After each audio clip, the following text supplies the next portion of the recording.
Joining me now to discuss is retired Lieutenant General Richard Newton, former U.S. Air Force Assistant Vice Chief of Staff and News Nation Senior National Security Contributor. General, always great to see you. Welcome back.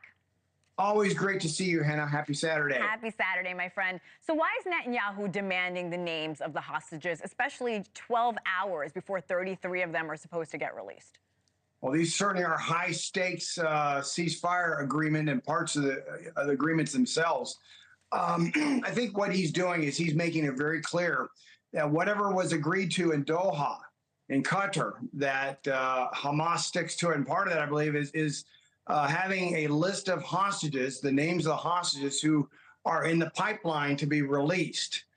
So he's sticking to that, and he's holding Hamas, making them accountable. This phase one, this agreement is very complicated, and it's also, again, it's fraught with challenges. And we anticipate, however, tomorrow, should Hamas move forward with providing the names, Hannah, that we could see the first of the 33 hostages in phase one. I believe it's going to be 3 Israeli hostages. I understand there are 3 women that are to be released, hopefully, sometime tomorrow. We are taking a live look at an anti-government protest from Tel Aviv. So with these new developments, General, what is the likelihood of these hostages actually being released tomorrow? It's unknown right now. It's all, again, always been in the court of Hamas to be able to release these names per the demand of Prime Minister Netanyahu. It's a valid demand. In fact, Israel's been demanding a list of the names of the hostages, both those who are alive as well as those who've succumbed to their captivity all along. And so I think that's where you're seeing, as I mentioned at the top of our conversation, it's a high-stakes effort by Prime Minister Netanyahu to hold Hamas's feet to the fire. What he's trying to do here, Hannah, is establish a very disciplined, clearly delineated, moving through this ceasefire agreement.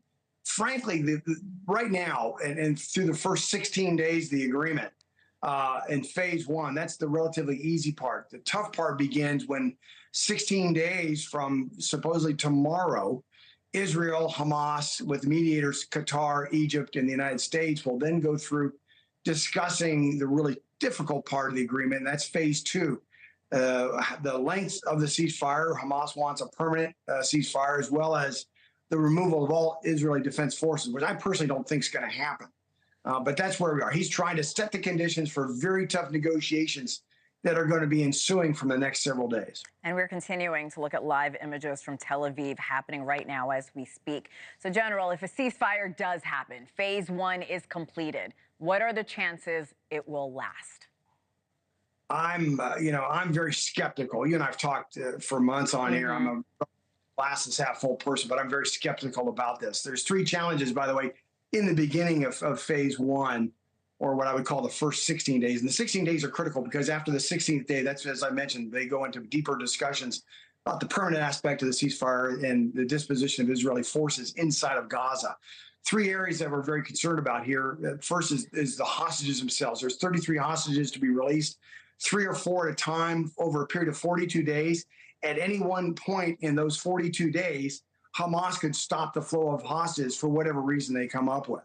As well as you're going to see 90 hardcore Palestinian prisoners released. A total of 1,700 Palestinian hardcore prisoners will be released throughout the ceasefire agreement itself. Second is territorial. It's the removal or the movement, if you will, of Israeli forces, particularly along the Netzrim corridor. That's that corridor that bisects northern and southern Gaza. Israel is going to be, per the agreement, allowed to stay in the Philadelphia corridor, which is key. That's that southern border between southern Gaza and Egypt, and that's where Hamas gets a lot of its supplies, moves terrorists back and forth. Third point is the humanitarian aid. Hamas controls the movement of those 600 trucks that'll be going into Gaza. They'll be able to, I bet they're going to take as much of those supplies as they possibly can for themselves. They're going to take the fuel off those trucks. And then likely whatever's left, they'll probably sell back to the Gazan citizens themselves. This has been part of their playbook for years. That is horrific. And I agree with you there because we've seen it time and time again from that terrorist organization. Always enjoy the context and insight and, of course, your experience. Retired Lieutenant General Richard Newton, thank you again. Thank you, Hannah.